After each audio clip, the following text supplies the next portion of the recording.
Part 39. After the divorce, the ex-wife became a creditor. Author, Ahuan. Chapter 383. Before going home, he received a call from Lu Guangming. He asked how Han Qian's injury was and how he was concerned. Han Qian told the truth. Lu Guangming smiled and said they had time to get together. Han Qian didn't refuse. Cheng Jing called when he just walked in. Asked Han Qian if he had time to come out and chat. Judging from the warm look on his face, he didn't want to move.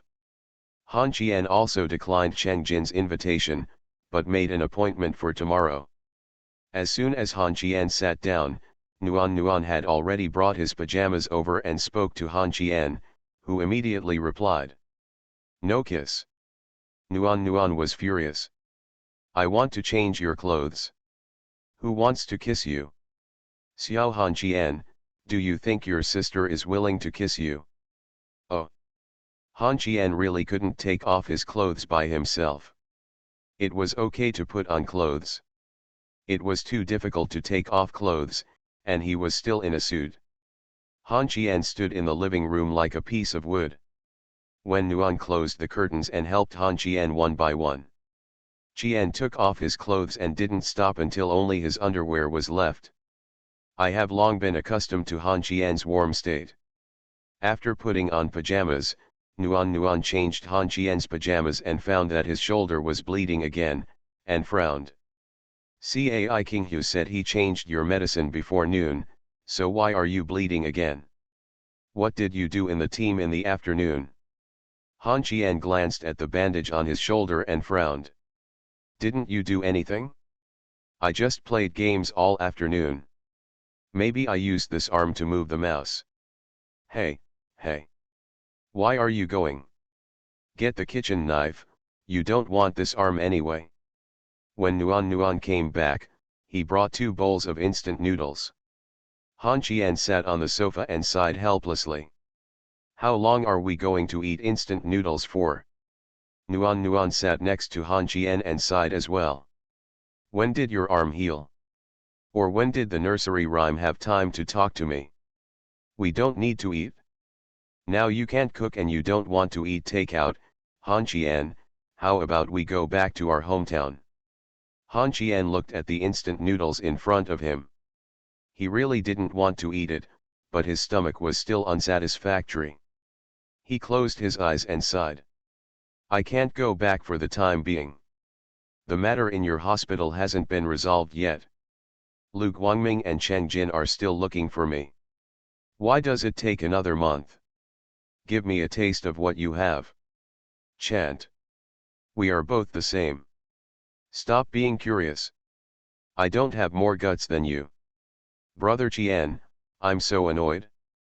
In fact, when Nuan didn't want to eat instant noodles anymore, but she really couldn't cook. Looking at the instant noodles and the pitiful Wen Nuan, Han Qian took a deep breath and made a bold and life-threatening decision. Let's go. I'll teach you how to fry instant noodles. Within 10 minutes, a voice full of powerlessness and helplessness came from the kitchen. Are you adding so much oil to fry instant noodles?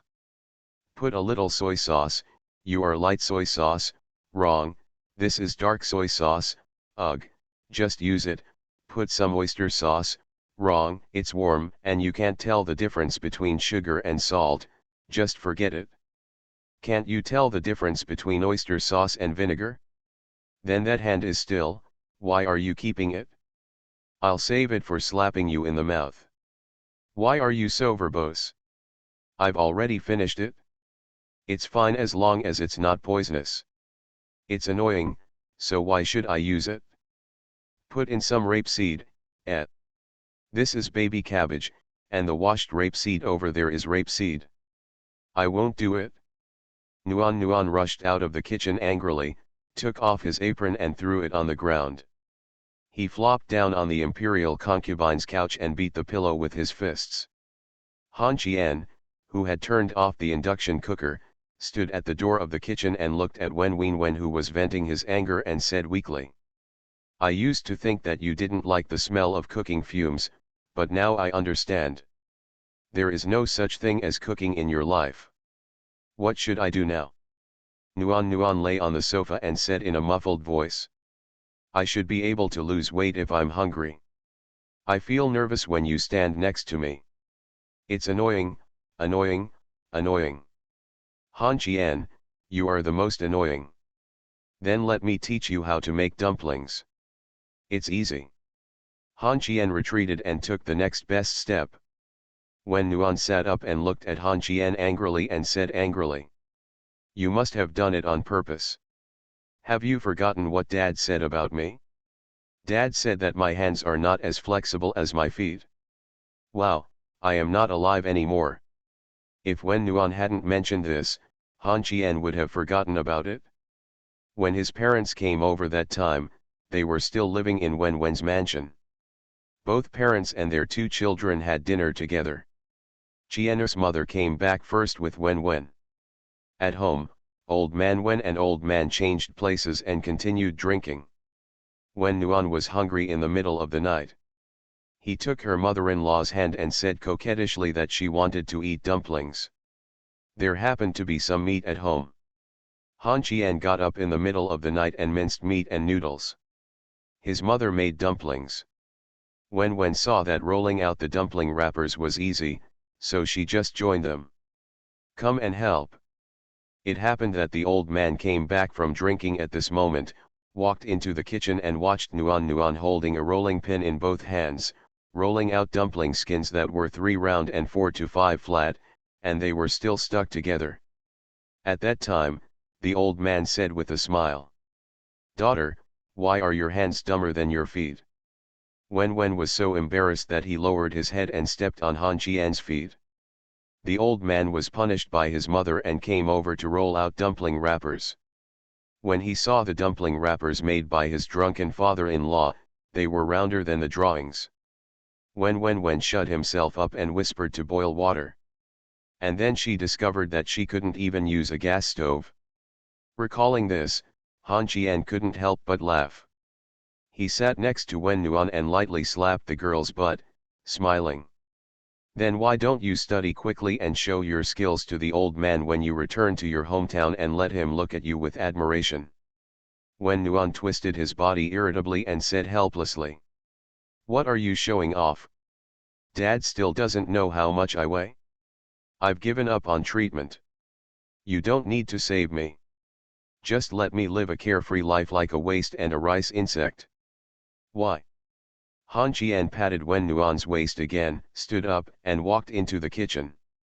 Wen Wen was lying on the sofa thinking about life. Then she realized that it wasn't that she didn't want to cook, but that the word cooking was really related to her. Disharmony, she is proficient in English and French, and can also have a simple conversation in Japanese, but she can't distinguish the tone of the male and female words. She felt that such a difficult thing was so easy, but she felt dizzy when she saw this firewood, rice, oil, salt, sauce, vinegar, and tea. While Nuan was studying whether to order takeout to alleviate his inner unhappiness, Han Qian's voice came into his ears. Don't be unhappy, come over and eat. This voice was like the sound of nature. The most favorite thing Wen Wen heard from Han Qian was to come and eat. He quickly stood up and sat at the dining table. After a while, Han Qian came out with a bowl of noodles. Looking at the dinner in front of him, Worm's eyes lit up. A bowl of hot white noodles. Han Qian likes to call this kind of noodles a piece of soup. There are 2 large shrimps on the noodles, half a boiled egg and chopped spicy cabbage. 2 small cabbage leaves that were harmed by her. Then Han Qian brought a plate of chopped sausages mixed with cucumbers, with spicy oil on top and vinegar on the bottom. It was sour and spicy and very appetizing. Wen Nuan wanted to taste it, but she didn't move her chopsticks because Han Qian hadn't come over yet. Before getting married, Wen Nuan didn't care about table manners. Everyone at home and outside her family pampered her. When Han Qian educated her, Wen Wen was still retorting that it was cute, until Han Qian said something. Don't use cuteness as a shield for ignorance. Your family won't be willing to talk about you, but outsiders will be happy to see you as a loser. When Han Qian came out with dinner, his warm face stepped down and frowned. Can I eat what I make? How about I eat less and we both eat one bowl? Han Qian smiled. I just adjusted it, and it's still okay to eat? Eat it quickly, your mouth will water out after a while. You and I will go to see Cheng Jin tomorrow, and by the way, we will implement the things in your hospital, so as to avoid long nights and dreams. Wen Nuan is not greedy, but he is very greedy for the food cooked by Han Qian. He ate the sour and spicy sausages and said vaguely, "Can Yan Qing Qing know how to cook?" Han Qian tilted his head, thought for a moment, and replied softly. She said she would, but she hasn't eaten it. What about Cai King Hu? She lives alone, she should be able to. Poetry can't. I don't know this, but I know Jijing can make dumplings. Xiao Han Qian, did you do this on purpose? After the meal, Han Qian lay on the sofa and didn't want to move. He put a warm pillow on Han Qian's shoulder and whispered. Han Qian, let's change roles tonight. This will last until tomorrow night. I want to experience the feeling of scolding you. Han Qian smiled, looked down at the warm and pretty face, and said with a bad smile. You sure? Nuan blinked, and then Han Qian shouted. Nuan, where are my socks? Nuan, where is my shower gel? Nuan, I want to eat popsicles. You can go downstairs and buy them for me. After saying that, Nuan got up and left, heading straight to the second floor. Han Qian tilted his head and said in confusion. Hey? Why are you going? I won't play anymore. After the divorce, the ex-wife became a creditor. Author, A Huan. Chapter 384. Han Qian tiptoed closer to the warm room, looked at the girl who had gone to bed and read a book, and smiled. Why don't you play anymore? I'm still looking forward to it. Nuan didn't even raise his head and replied in a low voice. If you don't want to play, come here and I'll ask you something. Business. Han Qian was worried about Wen Nuan's sudden revenge, so he sat on the edge of the bed feeling unsure. Wen reached out his hand and hooked Han Qian's fingers. Han Qian leaned a little closer, and then Wen spoke. You said Cai King Hu is the same person. What do you think of this person? Taking a glance at the English novel in Nuan's hand, Han Qian whispered. You don't know? King Hu's father died a long time ago. Her father passed away in recent years.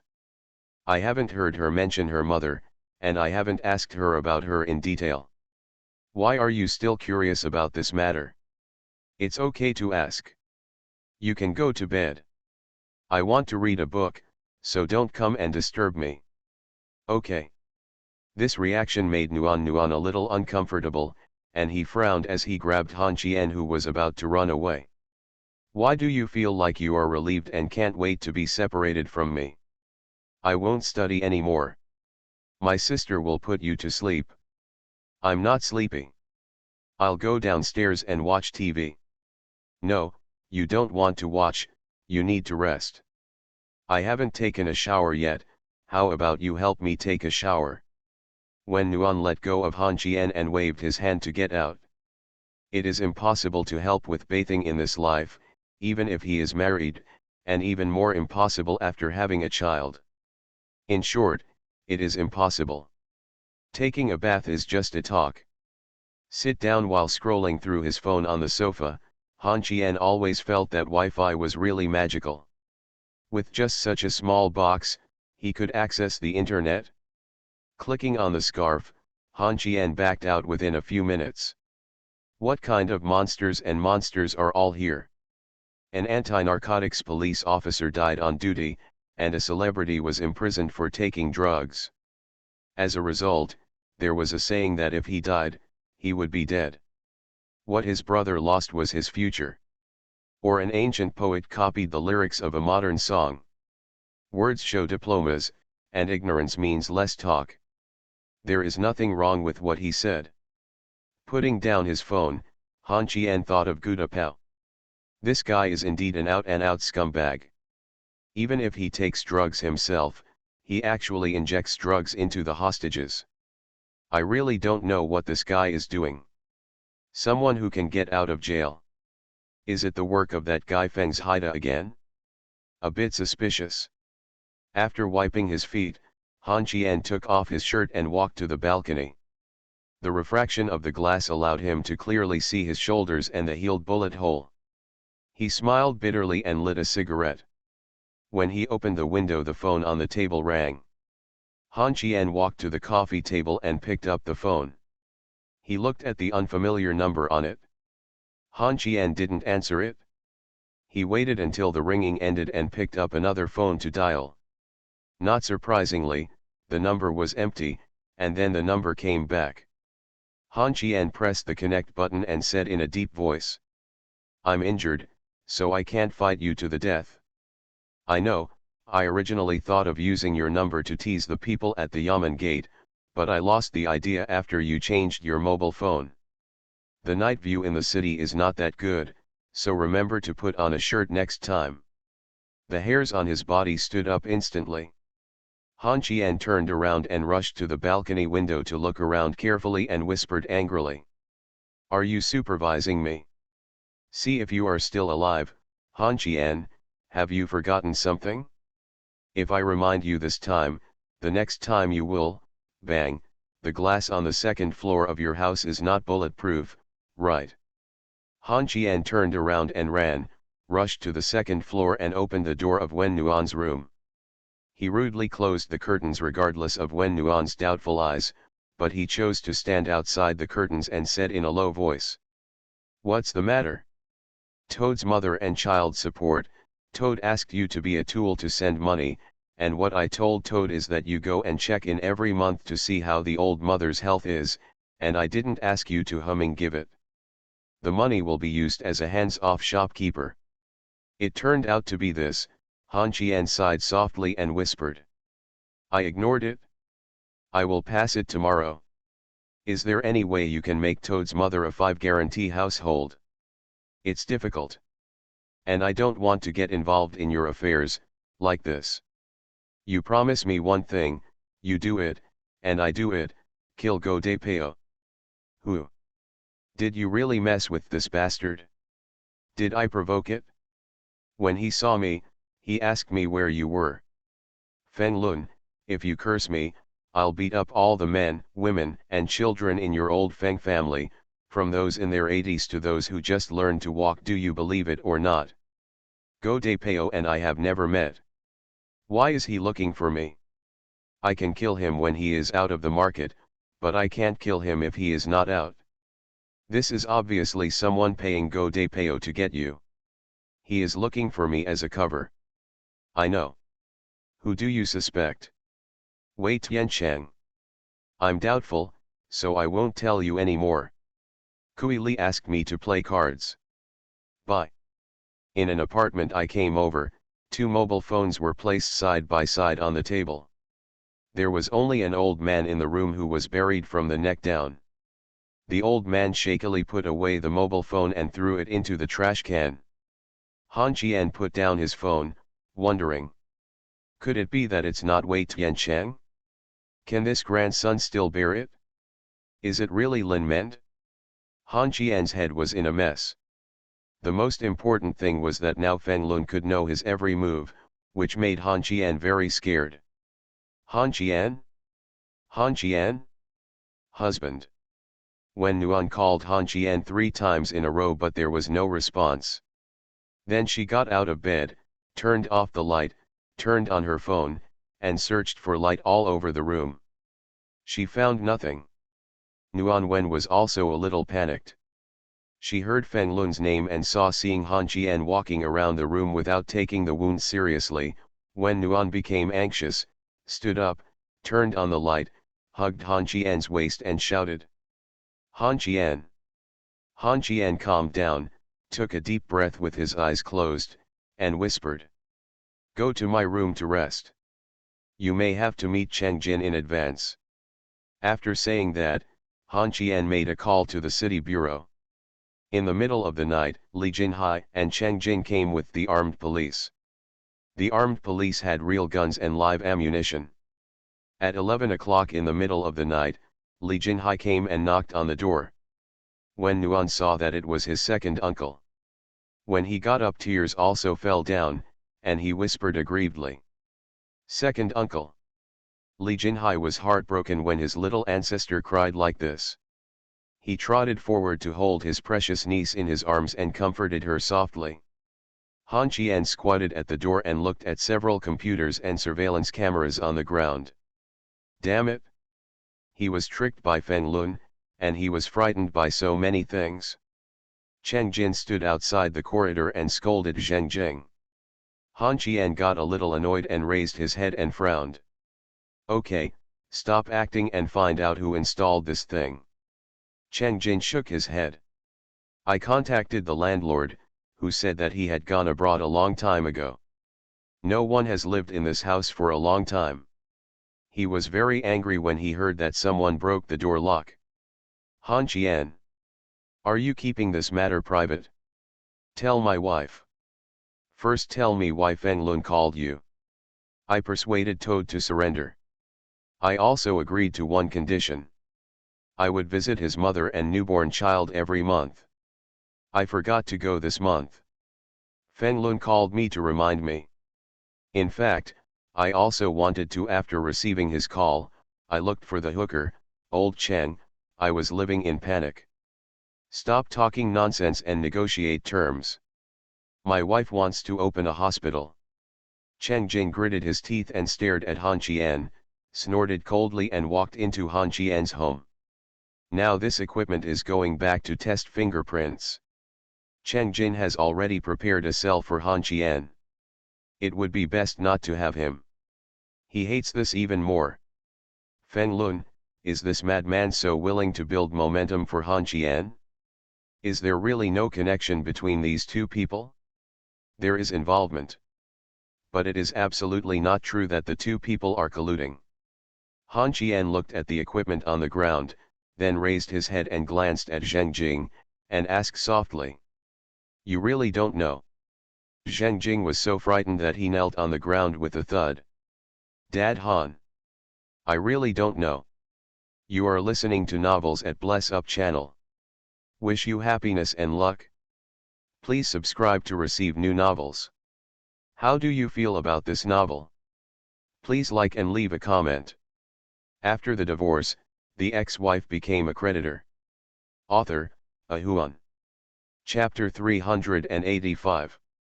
Li Jinhai stood in the living room and looked at Han Qian and Wen Nuan, frowning. "Let's move."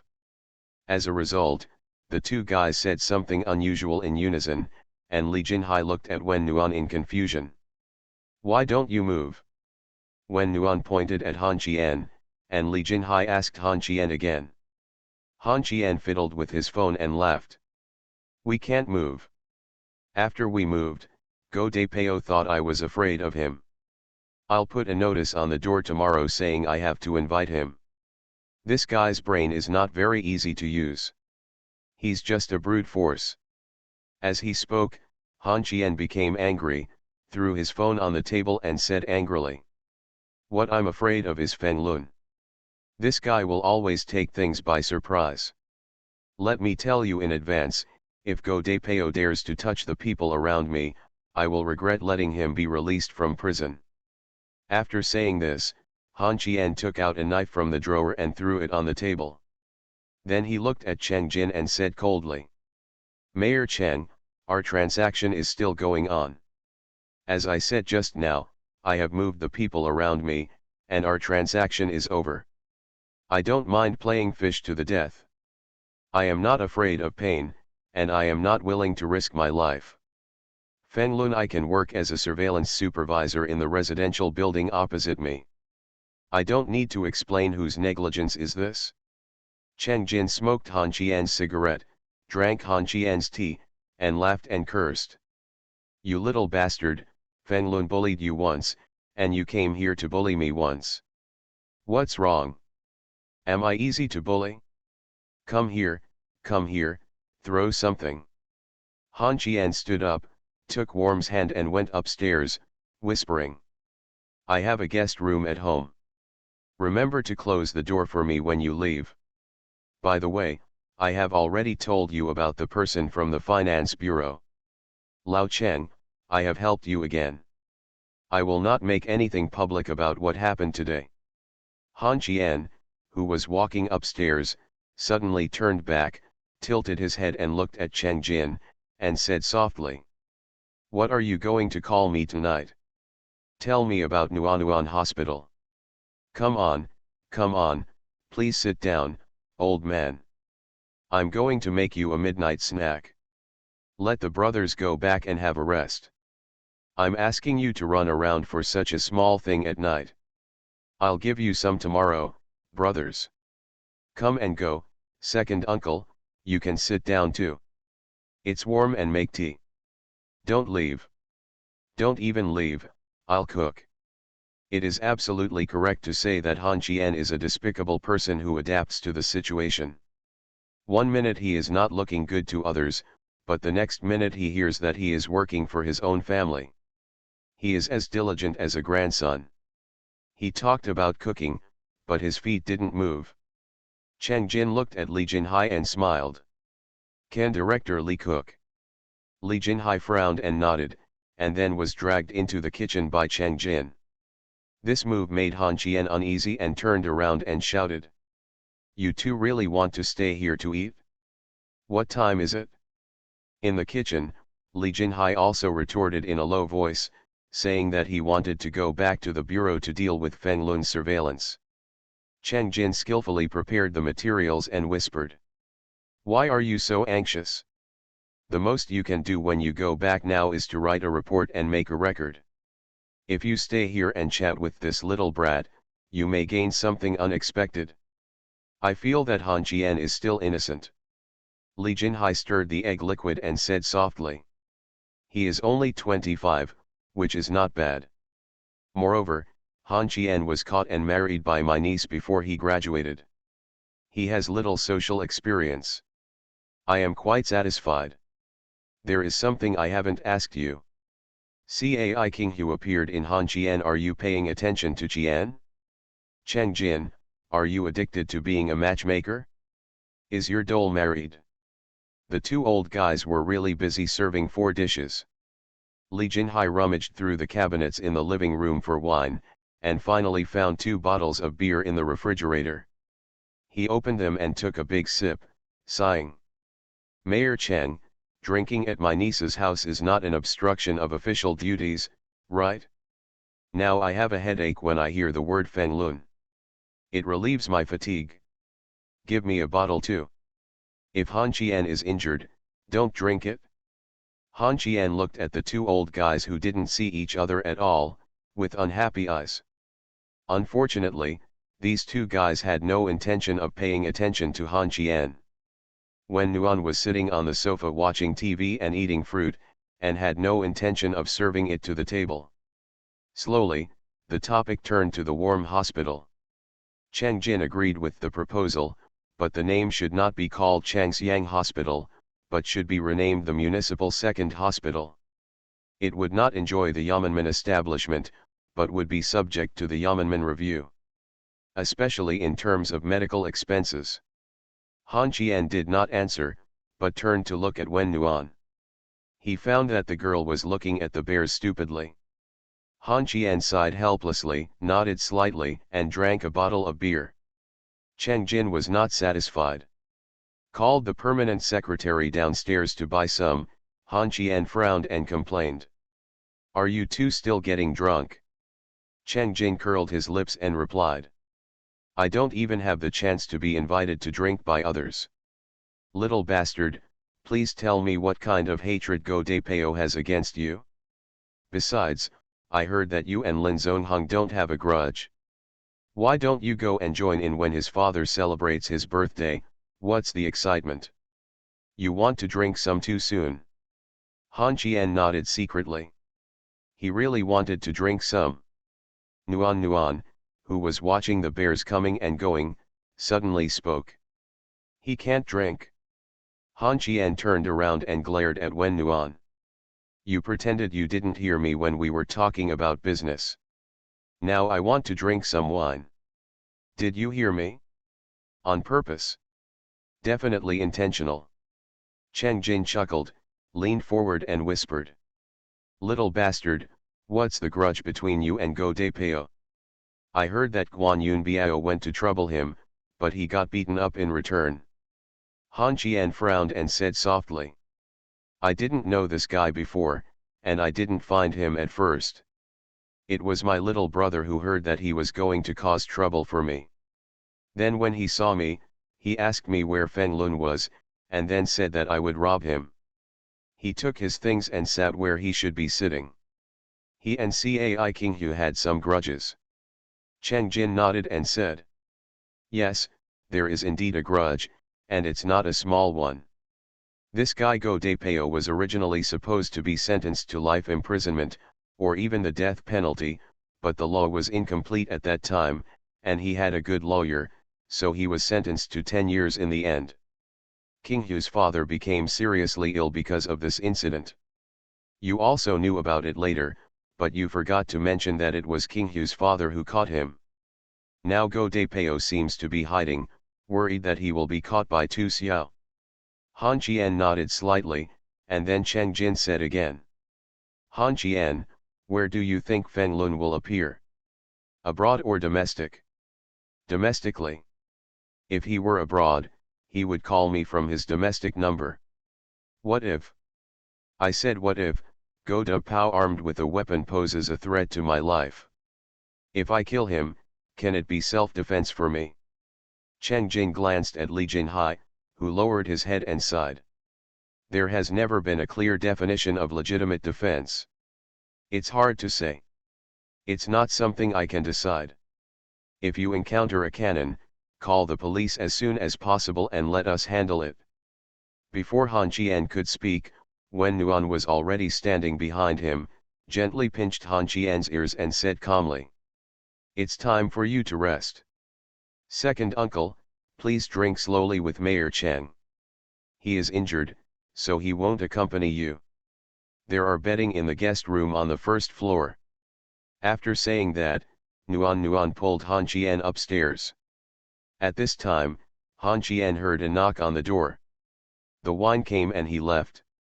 After the divorce, the ex-wife became a creditor. Author, A Huan. Chapter 386. It has been a long time since I received a job. When he came to the general department, Lu Zhuolong handed over a document and told Han Qian to send it to the operations department. Han Qian looked at Lu Zhuolong with incredible eyes, pointed at the tip of his nose and asked. You want me to send this file to the operations department? If you know it, go quickly. Huh? Lu Zhuolong, can't you tell the difference between the big and small kings? As soon as he finished speaking, Deputy Lu slapped Han Qian's butt hard and cursed with a smile. You are in the general department for 1 day, and you are my soldier. Go quickly, everyone is busy, you are the only one free. Han Qian carried the documents to the operations department. The staff in the operations department were a little surprised when they saw the documents sent by Han Qian.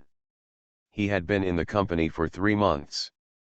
Although he had been hospitalized for most of the time, he was still in the hospital. After getting to know each other, colleagues joked about how General Han was asked to run errands. This was an indignity. Han Qian shook his head and said coolly. I am a man who can bend and stretch, but, is your minister here?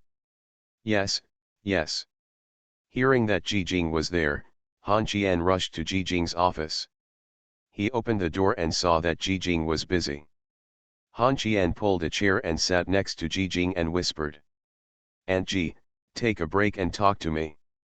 Ji Jing turned around and smiled sweetly at Han Qian, took out a piece of white rabbit toffee, opened the wrapping paper and stuffed it into Han Qian's mouth, and said softly. Be good, nephew.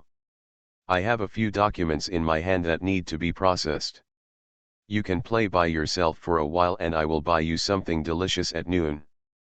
This was the first time Ji Jing rejected Han Qian, which also showed that the work in her hands was indeed very important.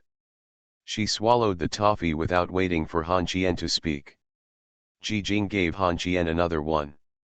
Han Qian discovered, obviously because he didn't want to cause trouble, and he was also curious about where Ji Jing prepared so many toffees. Out of curiosity, Han Qian opened Ji Jing's drawer, then stood up and left. This drawer full of milk candies is enough for him to live for 2 months. Ji Jing stopped Han Qian when she was leaving. My nephew, if you are fine, help me send this document to the marketing department and tell Qin Shui to follow the steps in the document when the mall opens. Oh. Han Qian took the document and trotted to the marketing department. After he handed in the document at the marketing department, he had another copy in his hand. He said he was going to the planning department and asked them to do some planning. When Han Qian arrived at the planning department, he had there are 2 more documents, one is sent to Vice President Gao for signature, and the other is returned to the general department. Running upstairs and downstairs, as the only free guy in the company, Han Qian was not idle at the moment. Gao Jixiu took the documents and smiled and asked why he was running errands today. Han Qian drank tea and gasped. We don't know either. Anyway, everyone calls on me wherever I go. As soon as he finished speaking, Yang Jie called and asked Han Qian to send a document to the Liancheng team. Han Qian put down his teacup and curled his lips at Gao Xingcheng before turning around and leaving. As soon as he walked out of the elevator on the 11th floor, the cleaning lady spoke. Shouted. Han Qian, do me a favor. What's all this for? Rebellion. When Han Qian got the document and took a look at it, he found that there were less than 100 words on it. This time Han Qian was smarter. He took photos and sent a MMS. Yang Lan replied with a good word, and Han Qian signed it with a pen. 2 words. Done. Xiao Yangjie looked at Han Qian as if he were looking at a fool, and then sighed helplessly. Brother Qianer, sister, I think you are too busy, and I want you to enjoy your laziness. Since you don't know what to do, I'm sorry. You can continue to be busy. Han Qian turned around and ran away, fearing that Yan Qingqing was looking for something to do with him.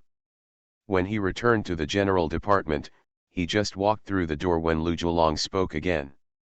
Han Qian, the coffee machine is out of coffee. Go buy some. Han Qian stood at the door and roared. What are you doing, what are you doing? Am I an errand machine or a delivery boy? I won't go.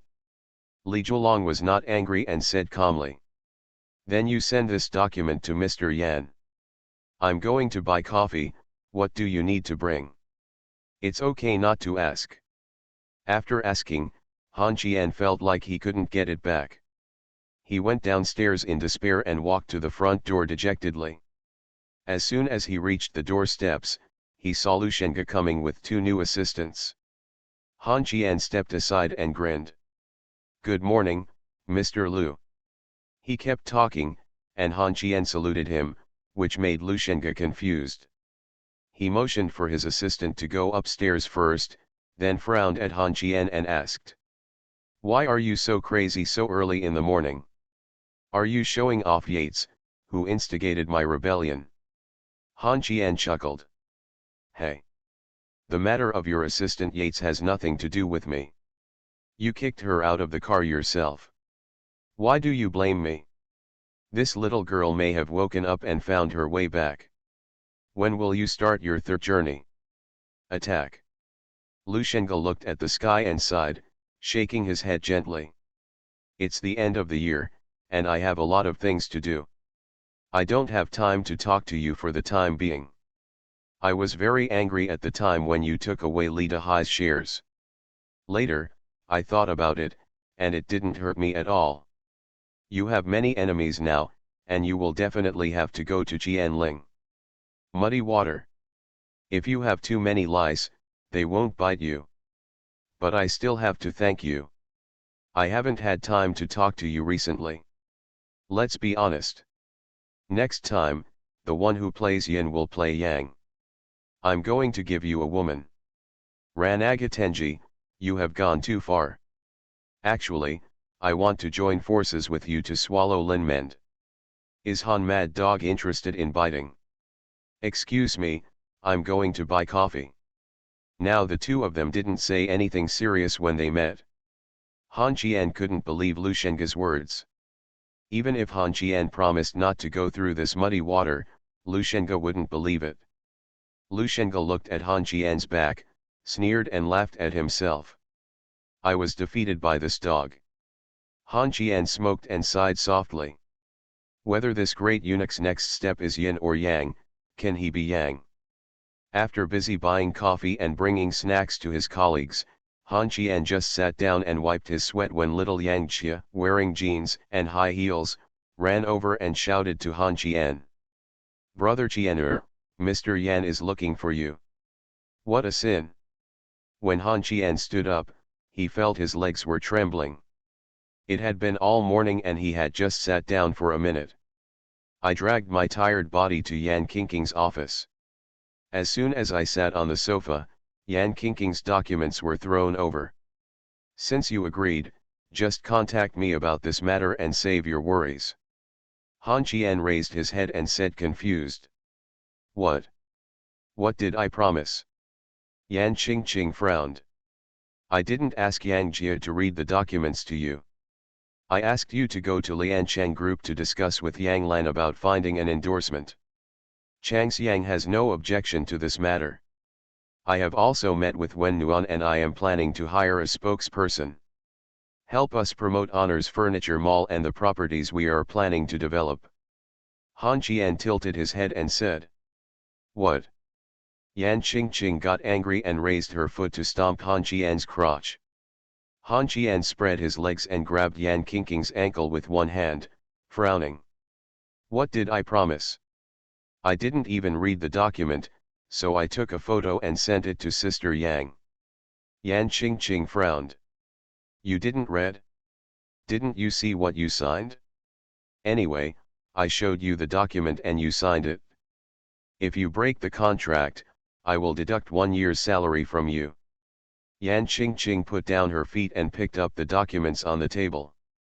After taking a look, Han Qian immediately threw the documents away and said angrily. How the hell do I know Wu Qingxi? What does she do? Yan Qingqing was really angry. She stretched out her hand and grabbed Han Qian's ear and gritted her teeth angrily. That's the woman you rescued at the Mid-Autumn Festival Gala. Yesterday's high-level meeting discussed that Wu Qingxi is now a star that is loved by men, women, and children. She has endorsed some products and shopping malls, and the response has been very good. I remembered, I know, she is King Hu's best friend, the one who said she would give me a car last time. I don't care, I won't contact you. Then I'll do it. Yan Qingqing stood up and picked up her cell phone to call Cai King Hu. Now these women barely had a walkie-talkie. She briefly explained the matter. Cai King Hu hung up the phone directly. Within 10 minutes, the call came back. Cai King Hu asked Yan Qingqing, is Han Qian around now? If so, turn on the speakerphone. Turning on the speakerphone, Cai King Hu's voice came from the phone. Little La Bossy wants you to call her and tell her about this, otherwise it won't be considered repaying your life-saving grace.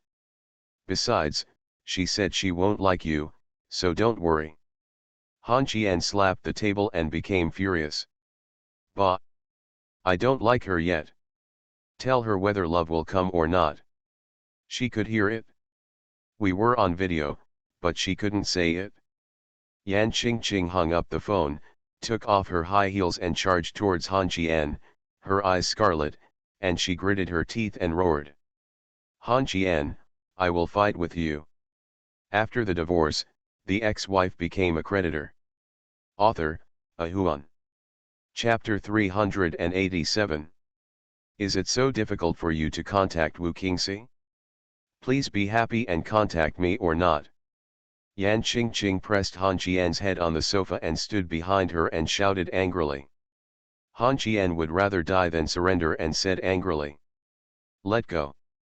Seeing that Han Qian was angry, Yan Qingqing quickly let go of her hand, sat next to Han Qian and gently touched Han Qian's chest, saying softly, "Don't be angry, am I not in a hurry? Wu Qingxi is a smart person and has a full schedule. Now she just wants a place to go, so you just have to make a phone call." Han Qian squinted at Yan Qingqing and said in a deep voice, "Why do you have to look for her? You don't know how many girls are around me now? Now I just hide away from girls when I see them, and I don't even dare to look at them. You still want me to take the initiative to provoke Wu Qingxi? I'm crazy already. Oh Wu Qingxi, didn't you already say that she doesn't like you? Don't be so shameless here.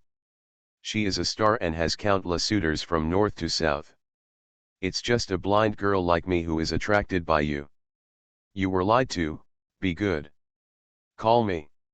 What did I lie to you about? Yan Qingqing, please explain to me what I lied to you about." Yan Qingqing raised her hands in surrender and said helplessly, "No, no, no, I'm not lying. I'm willing to take the bait, okay? General Han, just think of it as doing me a favor." While Yan Qingqing was talking, Han Qian saw her hand touching the teacup on the table. If Han Qian dared not to agree, the teacup would not be broken on his head, but it would be broken on her head. In desperation, Han Qian could only take out his mobile phone and ask Cai Qinghe for his number, and called under Yan Qingqing's burning gaze. The phone rang for a long time without being answered. Han Qian curled his lips helplessly at Yan Qingqing, as if to say that he had tried his best. When Han Qian was about to hang up, the call was connected. "Hello, who are you?" The voice on the phone was obviously not Wu Qingxi's. Han Qian had heard her voice, but he couldn't remember her appearance at all. Now that the call was connected, there was no need to hold back. Han Qian said politely, "Hello, hello, does this number belong to Miss Wu? My name is Han Qian. I have something to talk to her about. Please tell me." Han Qian had tried very hard to maintain his speaking speed and tone, but the other person didn't seem to be prepared to give him face.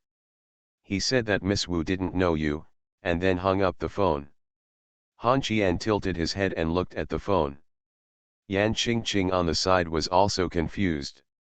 "Why did you suddenly change your mind?" Han Qian took a deep breath, turned to look at Yan Qingqing, and chuckled.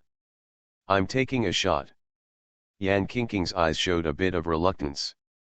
She was already ready to change the spokesperson. At worst, she would spend more money. Han Qian dialed the number again, and the other party said directly, "I told you, I don't know Miss Wu. Tell Wu Qingxi that if she dares to step into my city, I will break her legs." After saying that, Han Qian hung up the phone. Yan Qingqing, who was sitting next to him, suddenly laughed, stood up with a whistle, jumped to the front of the office on high heels, and picked up the files on the table. Tear. The document was torn in half by Yan Qingqing, turned around and smiled with narrowed eyes. Substitute. "If you can't find Wu Qingxi, go find Yu Qingxi. It's a big deal, isn't it? My general." "You're right. Then you can get out. You are no longer of any use to me. I will call you when I need you. Remember to wash yourself before coming in." Han Qian left Yan Qingqing's office with a dark look on his face. He didn't like discussing pornographic jokes with women, and he always felt that it was hurtful to him. A 25-year-old virgin. The damage is indeed not small. Just as he was about to enter the elevator, Cai Qinghe called and asked in a low voice, "Mr. Sir, what's wrong with you? Someone messed with you." Han Qian waved to his colleagues in the elevator, turned around and walked to the window, wondering softly, "No? Why do you ask so suddenly? Little Carrots just called me and said you were going to break her legs. What's the matter? Are you arguing? Han Qian breathed a sigh of relief towards the glass, stretched out his hand and drew a little turtle on it, and said softly. It's very unpleasant anyway. Ask your bestie why you didn't come to see me today. Ms. Sir, do you miss me? Cai Kinghu's voice was sweet and greasy, with a hint of surprise, while Han Qian simply replied. I didn't think about it, I just asked. Cai Kinghu snorted and whispered. Straight man. Madam, I want to find you too, but it's a pity that I can't leave. Didn't Feng Lun's incident just happen last night? I have to write a report again. It's very annoying. Why don't you tell me, Feng Lun? No matter where Lun is, I'll finish my work as soon as possible and resign, so I can go shake the radish shreds and make money for me. When Han Qian was about to draw a little tortoise, the cleaning aunt's rag came over and wiped the little turtle off arrogantly. She also gave Han Qian a look of disgust. Han Qian turned around helplessly and waited for the elevator again. And spoke. What? Are you treating your best friend as a cash cow? Cai Kinghu replied lazily while lying on the table. More or less, I will invest in her movies or studios, and then she will make money and lose money. Now I am making money to pay off my debts. Does my husband like little stars? I will put you in bed, my wife. Aren't you the one who sent me here? I hate it, I won't tell you anymore. I've put on my saddle again and have to grind it again. Goodbye. Cai Kinghu heard the sound of the elevator and knew that Han Qian was about to go to work. She hung up the phone and looked at the documents on the table. She groaned sadly and lay on the table, writing the words Mr. Gong on the paper with the pen in her hand. Then he saw a thumb-sized Han Qian tearing up the paper and jumping out. I really want to skip work and go hang out with Han Qian. Even if I don't go to Han Qian, I still go to Yan Qingqing or Wen Nuan. It's endless fun. The more I want to skip work, the more I hate Feng Lun. This guy is the one who caused this. Why are you spying on my husband when you have nothing to do? When preparing to eat at noon, Ji Jing sent a text message asking Han Qian if he wanted to eat dumplings. She made them in the morning and they were still warm. Han Qian walked to the operations department and asked what the fillings were. Ji Jing just told Han Qian that they were from Shat. With green onions and mutton, Han Qian had already opened the office door. Ji Jing stood up to get the water, prepared a piece of white paper and threw it on the table, then took out the garlic sauce and vinegar, stirred them together and put them in front of Han Qian, followed closely by chopsticks. Han Qian was not polite and ate with big mouthfuls. Dumplings, Ji Jing looked at Han Qian with her chin in her hands, her face full of happiness. Suddenly, Ji Jing's face turned red, and Han Qian picked up dumplings and fed them to Ji Jing. Ah! When Ji Jing stretched out her hand to get the dumplings, Han Qian held it with his other hand and spoke again. Ah! Ji Jing worked very hard, but unfortunately she could only put half of the dumpling in her mouth. Han Qian looked at Ji Jing holding the dumpling in her mouth without knowing what she was doing, and smiled. Bite it? While speaking, the other hand was already placed under her mouth, worried that the oil would fall on Ji Jing's clothes. Ji Jing bit off half of the dumpling, and Han Qian threw the remaining half into his mouth very naturally. Ji Jing's face turned even redder this time. Now Han Qian is relieved, he is single. He is not pretending to be single, he is purely single. He can feel Ji Jing's kindness to him. Among all the women around him, the one Han Qian is most reluctant to hurt is Ji Jing. Aunt Ji blushed, lowered her head and spoke softly. Eldest nephew, where are you going during the Chinese New Year? Han Qian ate the dumplings and replied vaguely. Where are you going to celebrate the New Year? I don't know. My mother called and said she wouldn't let me go back. She said she would be angry when she saw me. Han Qian raised his head and looked at Ji Jing. Ji Jing happened to be looking at him too. Han Qian leaned forward and whispered. Would you like to go to my house to celebrate the new year? Is it really okay? Han Qian, who walked out of the general department after lunch, slapped himself in the face. Was he a bitch? Is it crazy? Isn't this a scumbag? You are listening to novels at Bless Up channel. Wish you happiness and luck. Please subscribe to receive new novels. How do you feel about this novel? Please like and leave a comment. After the divorce, the ex-wife became a creditor. Author, A Huan. Chapter 388. Question, is Han Qian amorous? Answer, abuse.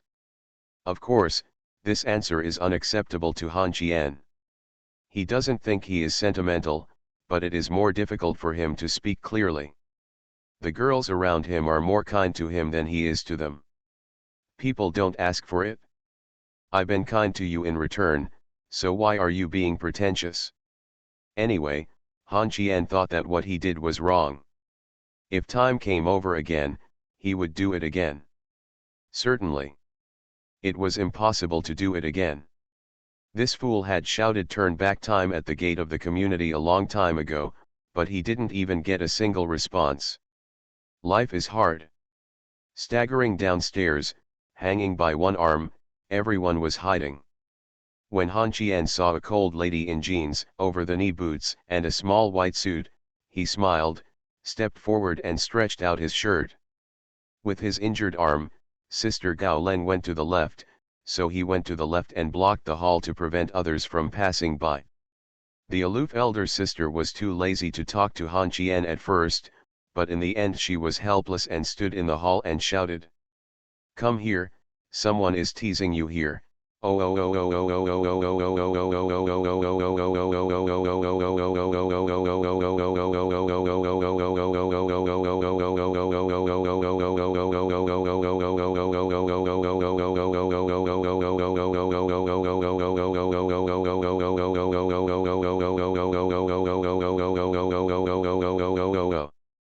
Wan Fang's mouth was covered by Han Qian and she said angrily. You are sick. Who teased a good woman? Severe pain hit her feet as she finished speaking. Wan Fang stood in front of Han Qian, arranging her hair, and snorted coldly. Who are you calling a woman? I am a woman, am I joking with you? Just kill me. Why didn't you tell me when you hugged me? I didn't dare to mess with a sick guy like you. You're lucky to be alive. I heard you were shot in the shoulder. Let's go, buddy, I'll pick a sunny slope for you. Han Qian raised his head and glared at Wan Fang, his lips trembling with anger. Then Han Qian's face suddenly became serious, he stood up and whispered. How do you think about your pastry shop? I'm going to smoke, are you going to go? Let's go. Standing on the steps outside the main entrance of Glory, the midday sun was very warm. There was snow piled in the flower bed under the steps, and the snow on the road had melted.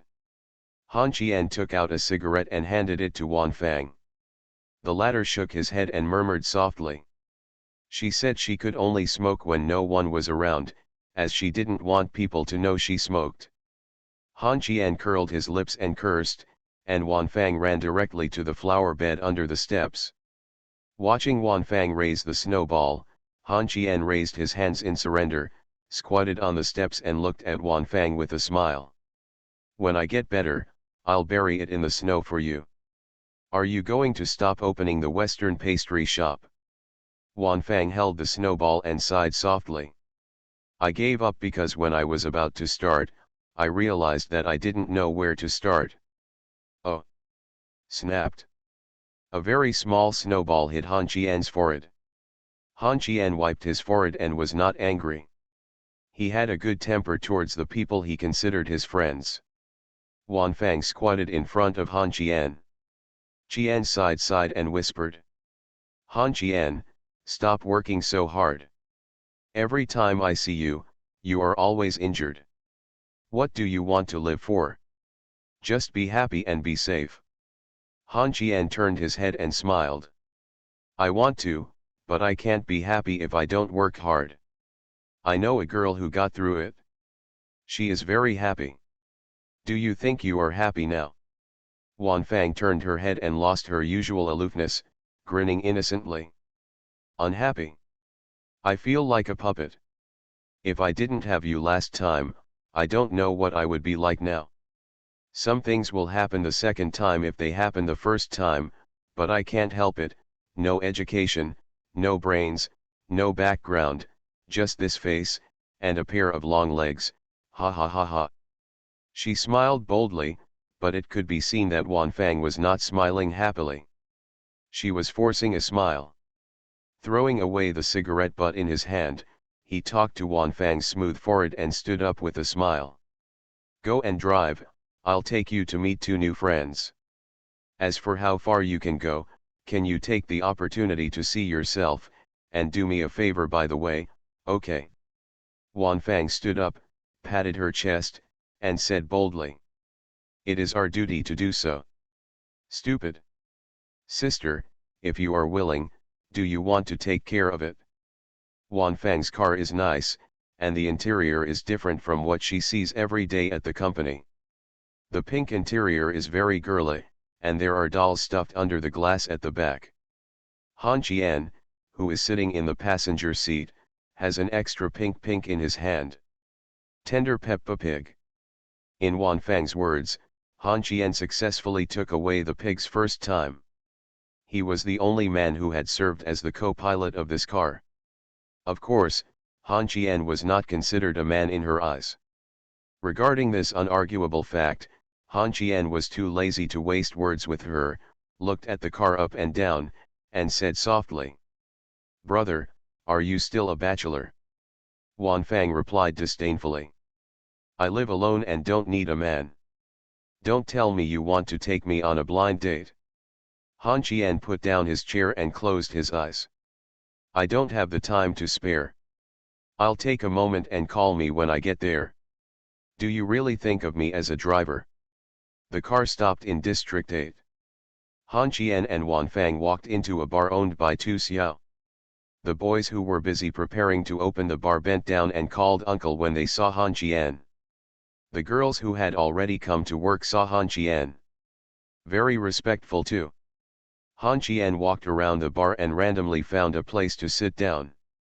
Wanfang ran to the stage and tinkered with the DJ for a while, then stood on the stage and shouted to Han Qian.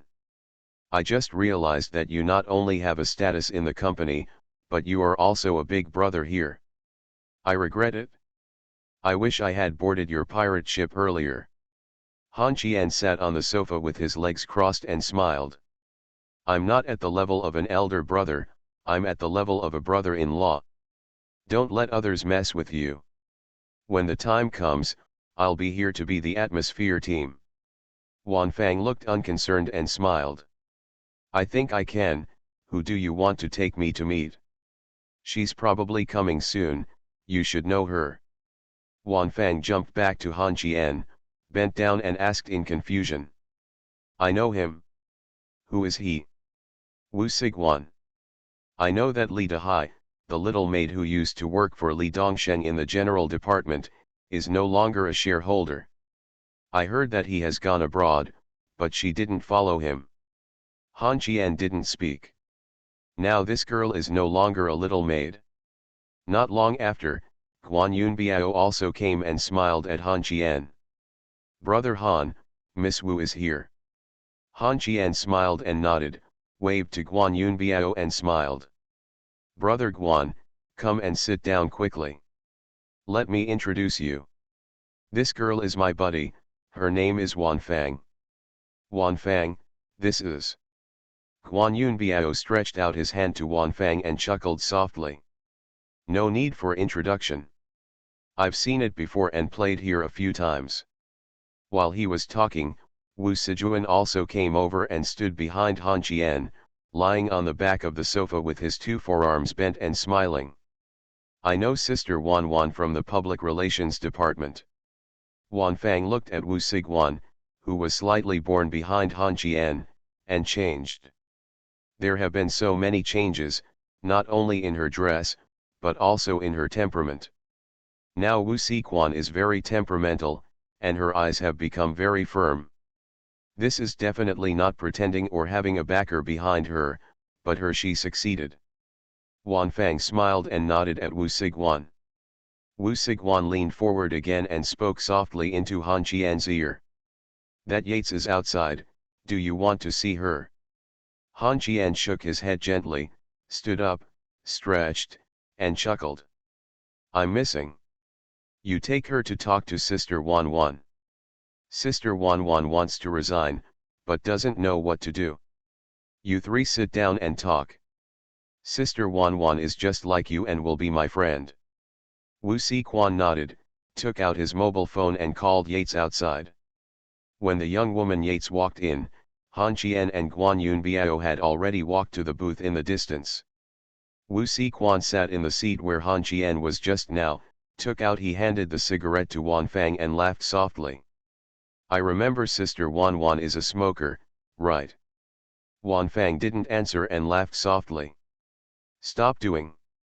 Yates didn't speak, her eyes fell on Han Qian in the distance. Is this Han Qian the my god in Wu Siquan's mouth? What will he discuss with Guan Yunbiao? Yates was curious. After the divorce, the ex-wife became a creditor. Author, Ahuan.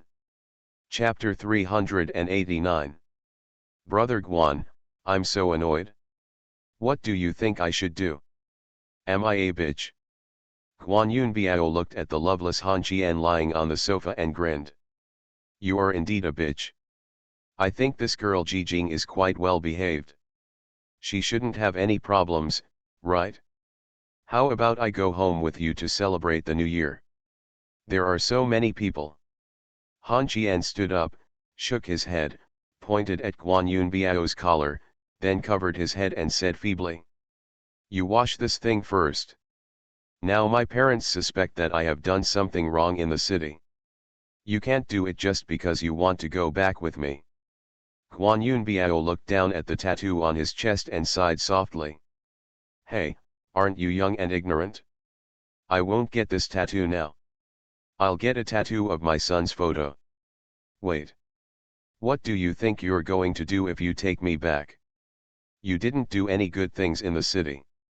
Son. Han Qian raised his head and looked at Guan Yunbiao resentfully, who chuckled. Jijing just agreed to go back.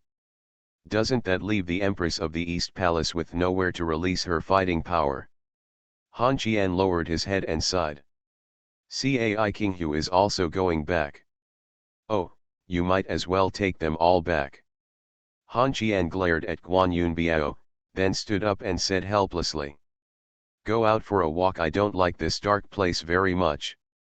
I am a boy with sunshine at heart. Guan Yunbiao also stood up. When the two passed by the three women, Guan Yunbiao suddenly spoke.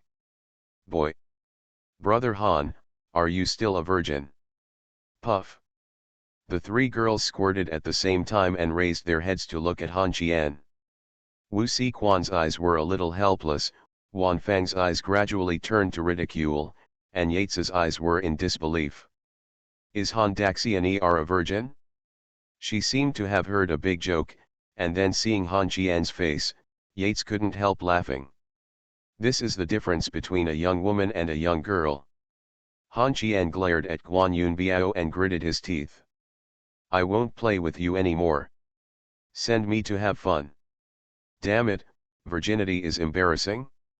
The three of you are chatting, by the way. My name is Yates, right? Think carefully about where your feet should stand camp. I always feel that the woman Lushenga said to send me was you. Yates crossed his legs and said calmly while holding the wine glass. It wasn't me. I had already drawn a clear line with him when I was kicked out of the car. That's best. Sitting in Guan Yunbiao's car, Han Qian found that the car he bought was of no use at all. He was injured every 3 days and could not drive. In the car, he asked Guan Yunbiao if he had any news about hooking up with Cannon. The latter replied that this guy was hiding in the county seat. Now, Two dogs are frantically searching the sky. Han Qian didn't ask who it was, and Guan Yunbiao didn't say either. They all knew who these two dogs were, the two poor bastards who had their fingers cut off and were almost buried alive. Is this an attempt to make meritorious deeds?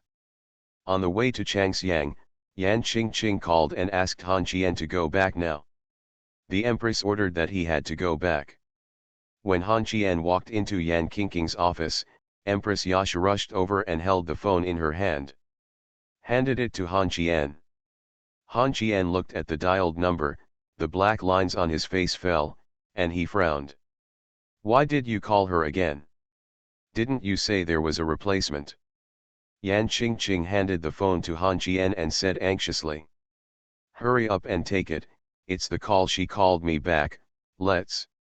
The phone was connected while speaking, and Wu Qingxi's voice came over. Han Qian. Han Qian made a hum through his nose to show his reluctance, but Wu Qingxi didn't take it to heart and continued. You want to break my legs? My legs don't seem to be short, you've seen it? Forget. Han Qian told the truth, and then there was silence on the other side of the phone. 10 seconds later, Wu Qingxi's voice came faintly. Is this the attitude of your two companies to cooperate with me? No. Han Qian, you just want to break up with me with just 2 words? Can you talk, and if you can talk, just talk properly. If it weren't for King Hu's sake, I wouldn't consider cooperating with you. When Han Qian was expressionless and ready to speak again, Yan Qingqing reached out and grabbed his collar, her eyes full of threats. Han Qian sighed helplessly. Yes, yes, yes, my attitude is not good. I will change my attitude, Miss Wu. We at Glory and Changxiang sincerely want to cooperate with you. We hope you can give us a chance. The words sounded nice, but the tone was so slow and perfunctory that Wu Qingxi didn't care and spoke. I want to stay in a 5-star hotel. Han Qian said calmly. Yes, you can enjoy the Swan Lake Hotel in your name. I need a private car to pick me up. It costs more than $1 million. Glory has. I need 2 assistants, women. Enjoyment and Glory are both there. My appearance fee is high. There is no shortage of money for Enjoyment and Glory. I only have 1 day. Enjoy and honor spending time with you. Drive to the capital to pick me up. Glory and pleasure belong to the driver. Yan Qingqing's face had become uncomfortable, not because of Wu Qingxi's request, but because of Han Qian's attitude. Wu Qingxi on the other side of the phone was also a little reluctant and gritted her teeth and said angrily.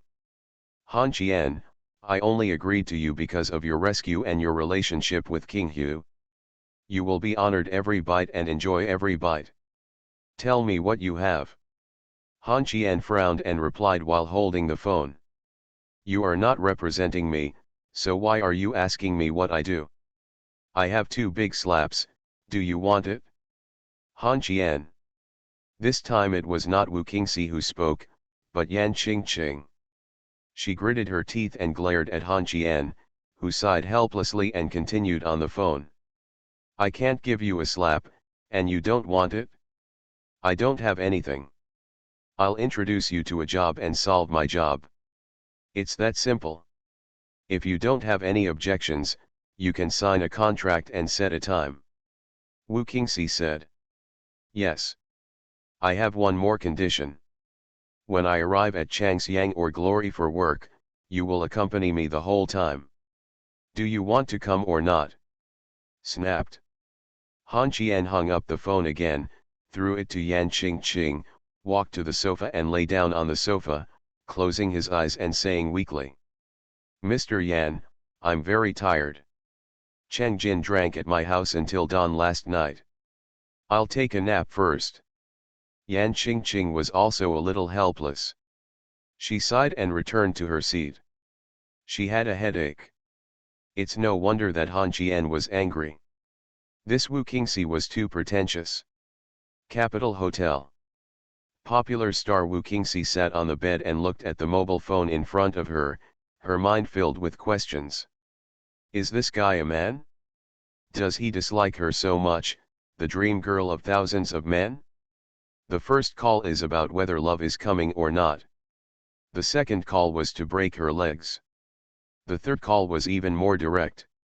He hung up the phone immediately if he asked if love was coming, and Yan Qingqing was still by his side to remind him. Wu Qingxi couldn't understand. She picked up the phone and called Cai Qinghu. She told Cai Qinghu the original words. Cai Qinghu held the phone and sighed helplessly. Why are you provoking him for nothing? If he wants to beat you up, he is definitely not trying to scare you. Besides, my husband-in-law is pure. He doesn't care about reputation, face, sex with women, threats, temptations, and money. Nicknames: he's a money-splitting boy, so you'd better discuss business with Yan Qingqing or Nuan Nuan, and don't provoke him. What if he really beats you up? Wu Qingxi held her cell phone and said fiercely. I don't believe it. I don't believe there are people who don't like me, the nation's first love. You decide for yourself. I'm going to work. You fooled me into investing a lot in the new movie. I don't want to be in debt anymore, baby. I don't hope either, honey. After the divorce, the ex-wife became a creditor. Author, Ahuan. Chapter 390. After working continuously for more than a month, the Liancheng team's work for the year before was finally completed, and the people from Glory dragged their tired bodies back to Glory. These guys came back with high spirits, as if they had come back gilded. Han Qian's shoulders finally began to scab and he could move easily. Under the leadership of Yang Lan, the members of the General Affairs Department fulfilled 60% of the tasks and lived up to expectations. This not only made Yan Qingqing and Gao Jixi happy, but even Lu Shenga came to the General Department to praise Yang Lan. Suliang seemed to have forgotten the previous unpleasantness. Suliang was the most surprising one. Lu Shenga patted him on the shoulder and said that he had a bright future. Suliang laughed and said that it was his duty. The people from the General Department are back, and Han Qian is willing to go to work. It's the end of the year and other departments are very busy, but the General Department is very free. Suliang, Qianwan, and Han Qian changed places and ran to the corner to play games 3 times in a row. Yang Lan turned a blind eye to this.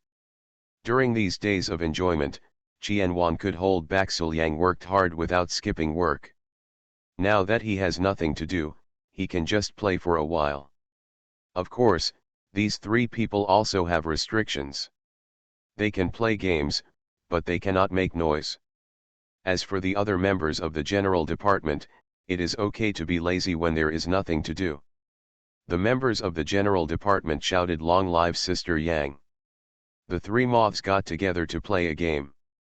Yang Lan stood behind them with a cup of coffee, frowning and speaking softly. Is this a game that makes you all so lively?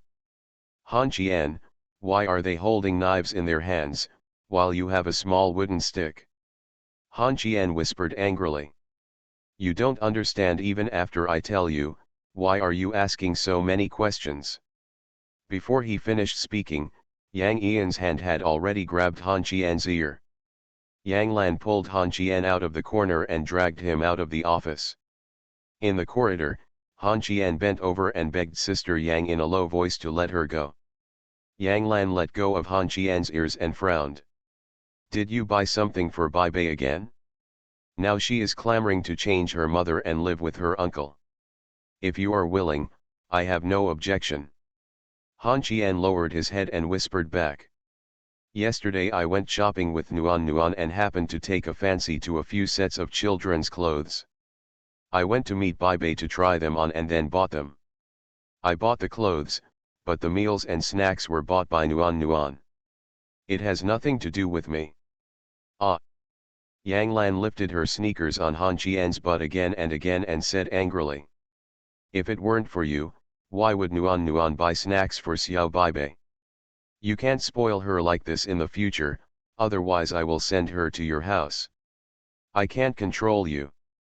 Han Qian giggled, looked at Yang Lan and smiled. Sister Yang, do you think I look like Bai Bei's father? You are like a piece of shit. If you give me a son, I will despise you for being young. You are not allowed to buy anything for Xiao Bai Bei anymore. Han Qian shook his head and followed Yang Lan without saying a word. This left Yang Lan with nothing to do. After returning to the general department, Han Qian didn't want to play the injured game. This was simply too bullying. Su Yang and Qianwan paid 200 yuan each, but Han Qian couldn't bear to part with it, so there was such a gap. There is no way to describe it in words. Just when Han Qian didn't know what to do, Guan Degu called. Brother, can you have a drink? Drink some with me. Guan Degu takes the initiative to find someone to drink. This was the first time Han Qian had seen him like this. He asked softly where he was, and Guan Degu mentioned a place. Han Qian had actually been there once, the place where he and Ji Jing had barbecue last time. Look at the time on your phone. 3:00. Han Qian stood up and shouted towards Yang Ian's office. Sister, I have something to do and take the first step to get down to business. Hurry up, out of sight, out of mind, Wan Wan, Xiao Yang, you two, stop playing around. Mr. Yan asked us to prepare for the annual meeting. Su Yang and Qianwan looked at each other and quit the game helplessly. Now Qianwan has adapted to the work. The main thing is that she is not allowed to do it by herself. There is someone by her side to accompany her. She will do it even if it is a dog, but there is no guarantee that there will be no living thing. No way. Han Qian went out to take a taxi to find Guan Degu. Yan Qingqing, who was in the office on the 14th floor, looked at Han Qian leaving the company and sighed helplessly. What on earth was he busy with all day? There was always no one in sight, so he turned around and looked at Ji Jing, who was sitting on the sofa in a daze, and said softly. Jing Jing, are you really planning to go to Han Qian's house to celebrate the new year? I heard that Wen Nuan and Cai Qinghu will both go. I'm worried that you will be bullied if you go. Ji Jing, who was wearing a white suit, turned around and smiled sweetly. Probably not. I won't stay at their house for a long time. I just went to pay New Year's greetings. Our company will have a holiday on the 29th of the 12th lunar month this year. Yan Qingqing shrugged and curled her lips. Try to give you a holiday on the 25th and 6th day of the 12th lunar month. If there are a lot of things, it may be the 29th. You should be at work on the 7th and 8th day of the 12th lunar month. Han Qian may leave before the Gregorian calendar year. Ji Jing said oh, then raised her head and looked at Yan Qingqing after a while, and whispered. Why don't you come with me to celebrate the new year? You can stay one night and then leave. It's boring to not see you arguing with Wen Nuan. No, I'm going home to be with my parents. He didn't call me, so why should I go there and join in the fun?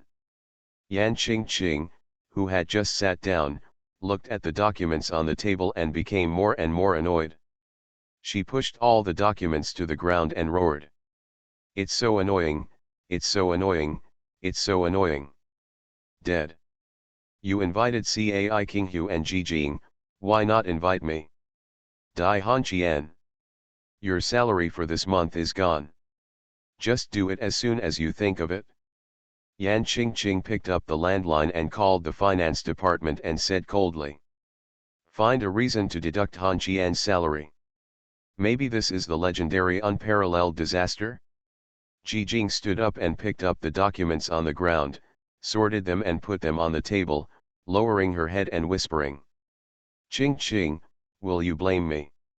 Yan Qingqing looked at Ji Jing, her face full of hatred, and after a long time she sighed and said helplessly.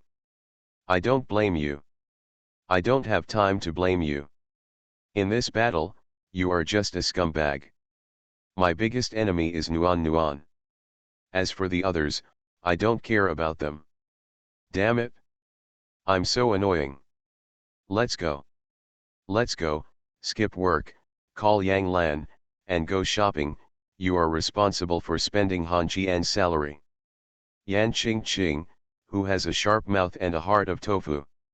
The first thing Han Jian saw after getting out of the car was Cai Qinghu standing outside the plastic shed. The girl was still wearing a suit from the Yeomanman, and the eye tag on her chest was still there. When she saw Han Jian, she stepped on her high heels and sang. He trotted over on his legs and asked softly in confusion after walking in. "What's wrong with Guan Yun Biao? He suddenly called me and asked me to come over for a drink. He said you would come over too." Han Jian shook his head and frowned. "I don't know either.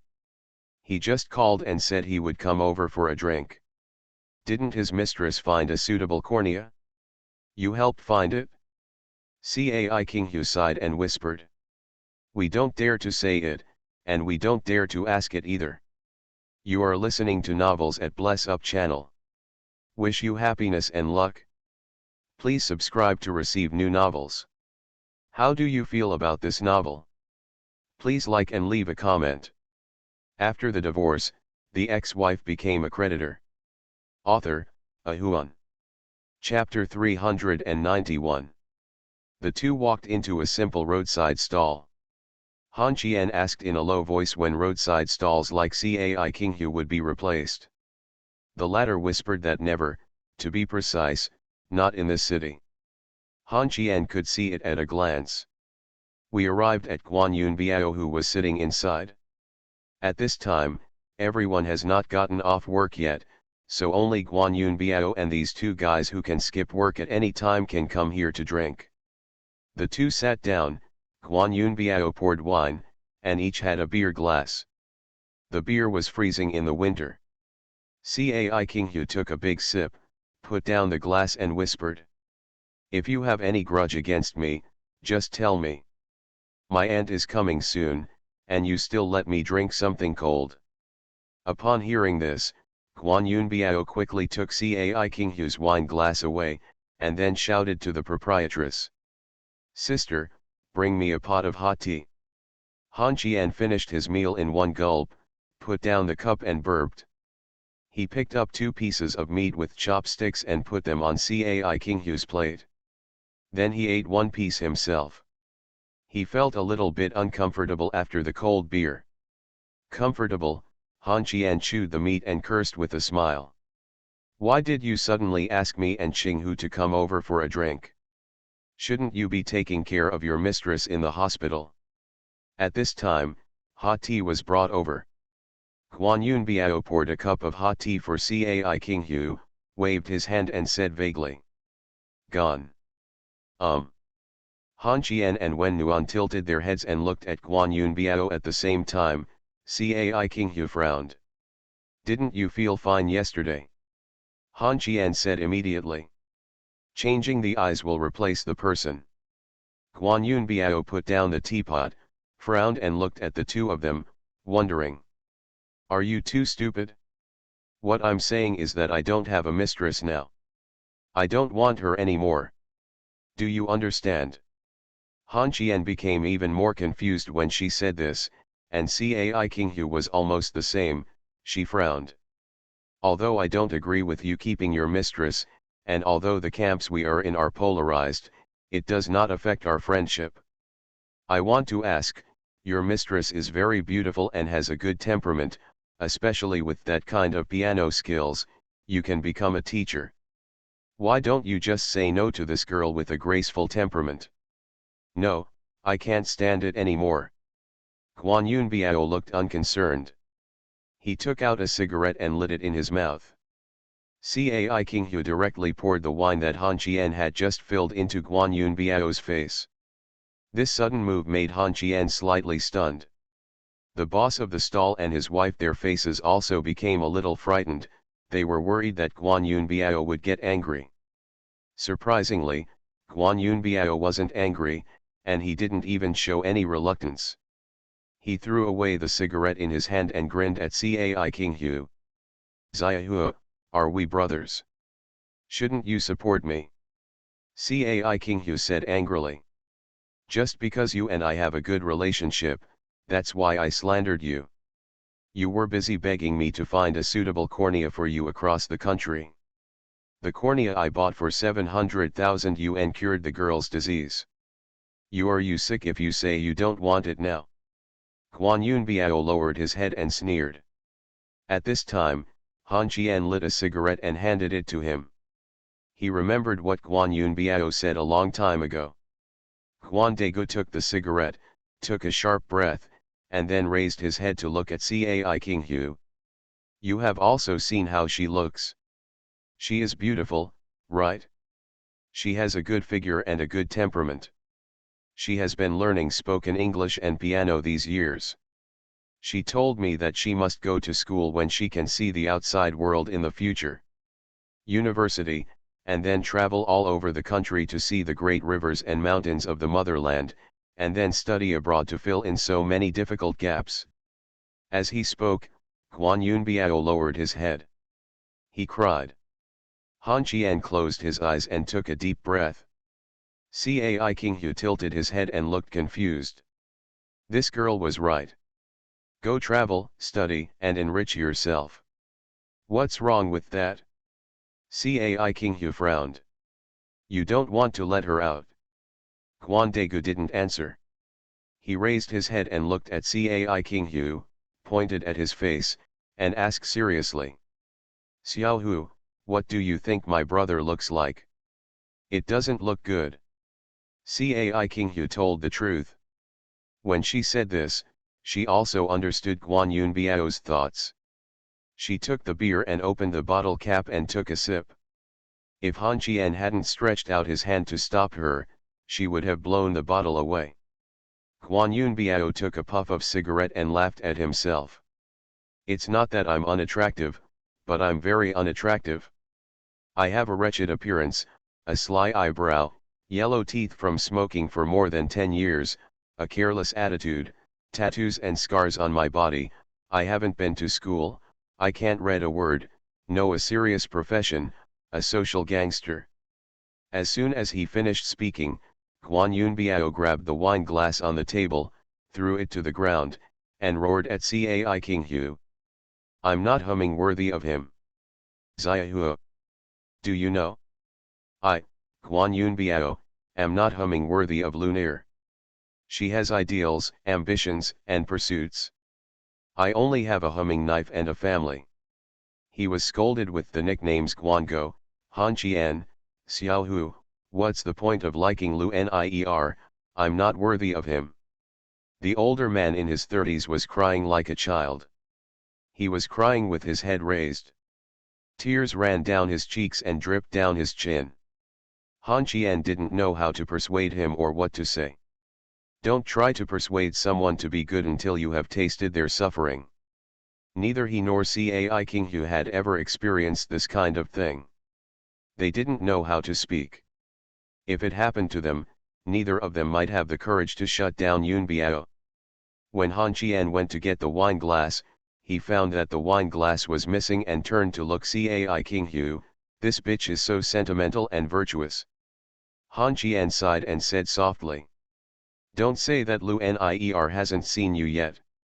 Guan Yunbiao nodded vigorously and choked with sobs. I haven't seen it before. When the doctor called me yesterday and said she could see blurry figures, I went to the hospital and changed into a suit, wearing a mask, sunglasses, and a hat. She seemed surprised when she saw me. At that time, she was very confident. When she said the words "You are not like this," I knew that I had let her down. I left the money and left. She chased me out and said that I had misunderstood. I yelled at her to get out, and I paid back everything I had to pay. Cai Qinghu frowned and replied. Are you worried that she doesn't like you, not that you're not good enough for her? No. Guan Yunbiao clearly denied Cai Qinghu's words and kept talking. I don't want to wrong her because of my gratitude. She is still young and has a future. If she follows me, her future will be slim. She won't even be able to give her a status. I don't need to be grateful for wronging her. This is also my last pride. I just want to just like Han Chien has a debt of 4 million, a man has his own persistence and stubbornness. After drinking a lot of wine with Guan Yun Biao, Han Chien called Tu Xiao and asked him to send someone to pick him up. Waiting for Tu Xiao's younger brother to come to pick him up, Han Chien told Cai Qinghu to settle the bill, and then the two rushed to the eye hospital. After finding Lunier's ward, Han Chien stood in the corridor without going in. Cai Qinghu opened the door and walked into the ward. After a long time, more than an hour later, Cai Qinghu came out of the ward. Han Chien, who was squatting on the ground, raised his head and looked at Cai Qinghu and asked, "Is it solved? My eyes have just been healed. It's not okay to cry like this." Cai Qinghu nodded and sighed. "I told her to calm down and do what she wants to do according to her inner thoughts after her eyes heal. Anyway, the big dog is already married and can't run away. She will come back after completing her inner plan. At that time, she will consider whether you don't have to compromise to be with the big dog, sir. Do you think Lunier is grateful, or does she like the big dog? I don't feel like she hates the big dog." Han Chien stood up and sighed.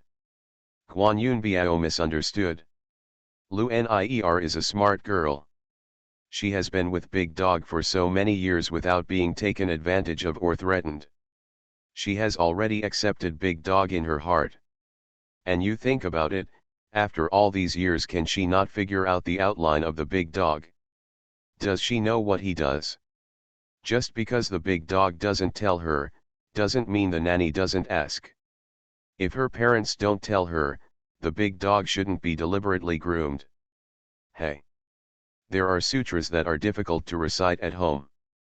Cai Qinghu also sighed, and the two walked out of the hospital. Cai Qinghu tightened his collar and whispered softly, "My husband, will you drive me away like Guan Yun Biao drove away Lunier?" Han Chien turned his head and looked at Cai Qinghu seriously. "Will you leave if I chase you away?"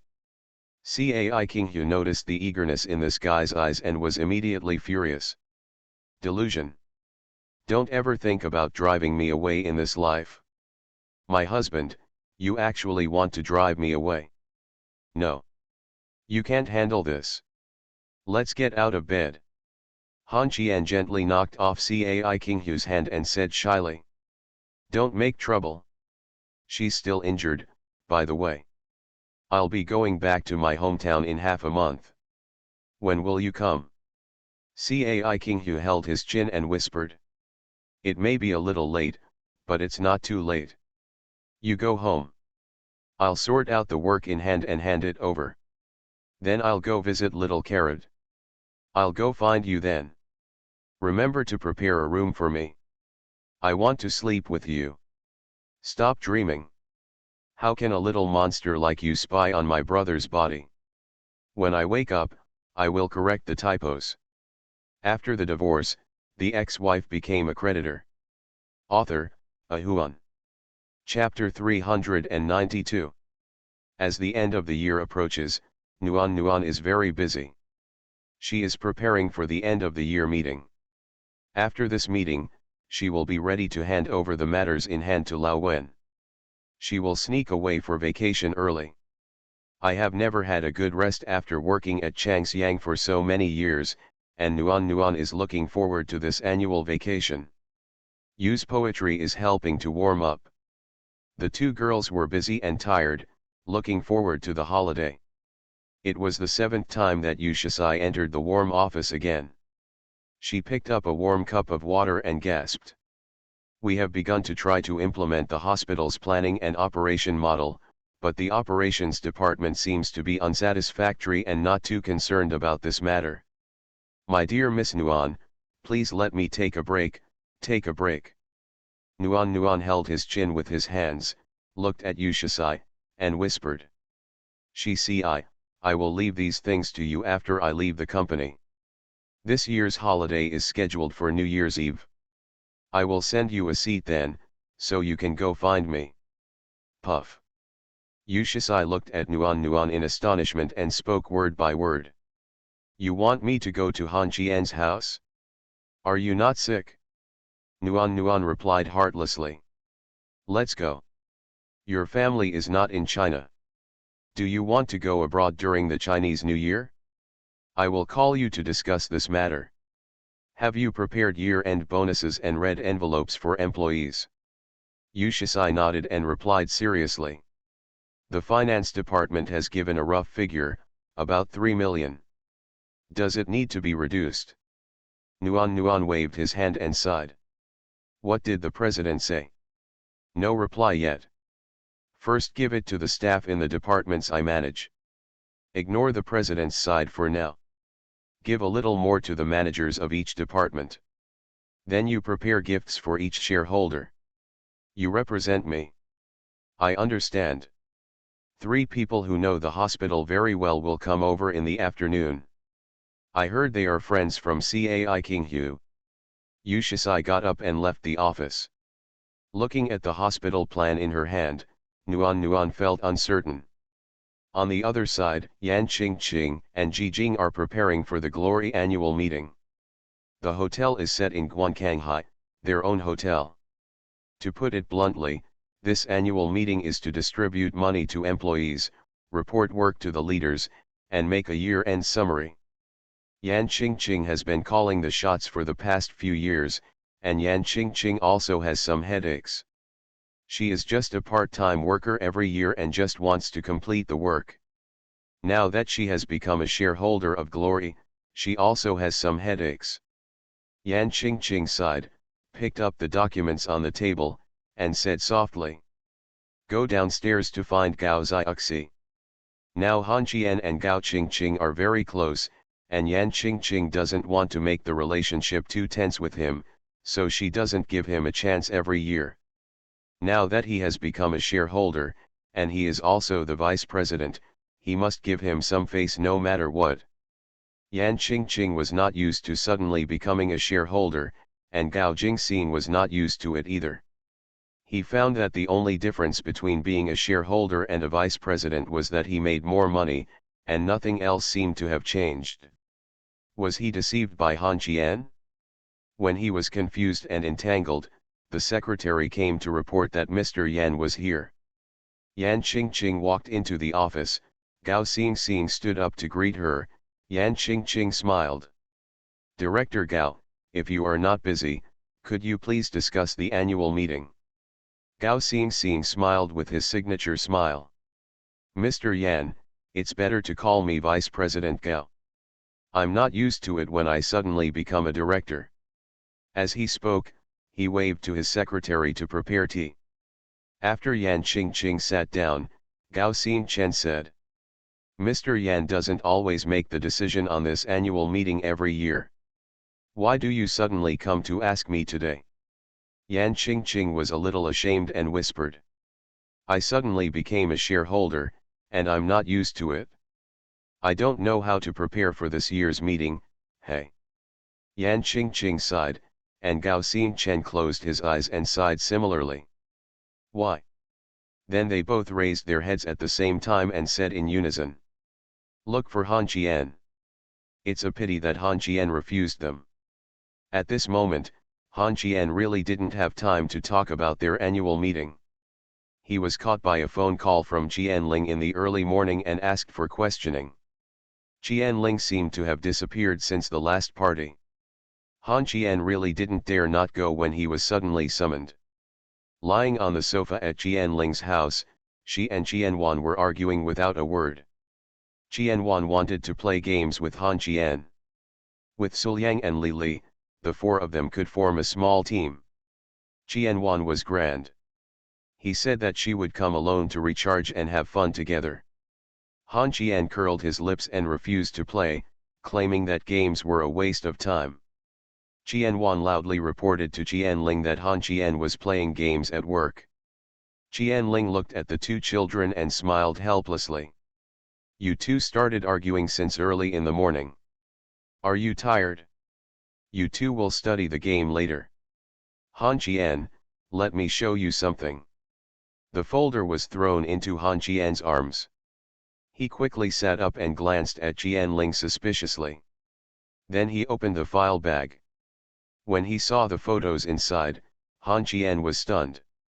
He turned his head to look at Jianling and asked curiously. "Road. Auntie, where did you get this thing? This is enough to put Go De Peo on the wanted list." Jianling smiled lightly. "It's very simple. As long as you have money, there is nothing you can't do. As long as you are a living person, you will definitely come into contact with other people. If you find these people, you can spend some money to find him. I also investigated Go De Peo. According to the case record, the female prosecutor disappeared that year, which resulted in Go De Peo not being sentenced to life and the death penalty. Now it is certain that the female prosecutor died in her hands. With the influence of UNCAI King Hu, this case can be retried. Cheng Jin will be very willing to do this." In front of Jianling, Han Qian was too lazy to think, tilted his head and asked. "Why?" Jianling glanced at Han Qian and frowned. "Think for yourself." Han Qian didn't hesitate for a moment and spoke. "Auntie, you mean that Cheng Jin now thinks that he has not done enough and he wants more achievements to maintain his image? If I guessed correctly, the female prosecutor was from the province, right? The province is very dissatisfied with the outcome of the Go De Peo case. Although 10 years have passed, the province has not made much mobilization. The people who originally focused on this case are still there. Cheng Jin wants the support of the people and also wants to give the province. How about selling one here?" Jianling shrugged, and Han Qian said again after seeing this. "Then who was the prosecutor who cooperated with the city? Don't tell me it was Feng's Haida, he is already dead?" "Huh.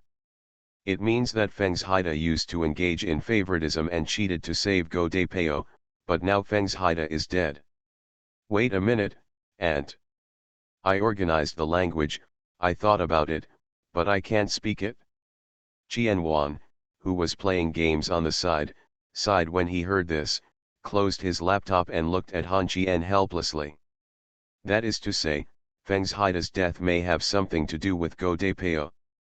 Regardless of whether it is related or not, as long as you catch Go De Peo, you will know who hired him to cause trouble for you.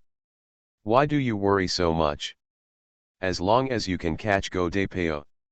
No wonder you always get hurt, you just worry too much."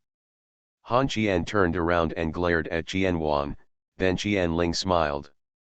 "Wan Wan is right, you do have a lot to worry about."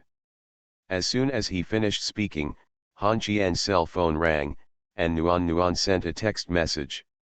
"Brother Qian, I'm in a dead end and can't get out, come and save me, I don't know what to do in the hospital." Putting down his phone, Han Qian stood up and said helplessly. "I don't want to worry about it either. If Wenwen, Ching, and the others come here and they can live up to their expectations, I really want to go home and farm." Jianling looked at Han Qian, narrowed her eyes and smiled. "Han Qian, which girl are you going to marry?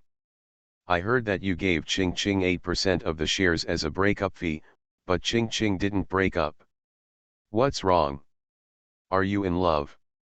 Han Qian stood up and sat down again. He had a headache when he mentioned this matter and groaned. "I used this to deceive Gao Xing. I wanted to make him think that after I gave Yan Ching the shares, Ching would have no backing. Who would have thought that I would dig a hole and jump in? It gives me a terrible headache." Jianling ignored Han Qian's headache and smiled again. "What about the little girl who called you husband?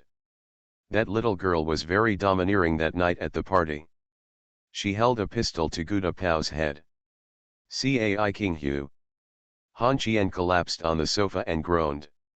"I can't help it if she likes to call her that, and I can't sew her mouth shut." Jianling said again with a smile. "There is also a little girl from the Wen family, who was as famous as Huaner, the little golden dragon and little phoenix in the city, but she was seduced by you, a little loach, and ran away. Auntie, I'm not a little loach, I've already grown my claws, and let's talk about marrying Nuanuan. She took the initiative to find me, there's nothing I can do about it. Your nephew, I am so charming. I think you look like a baby fish.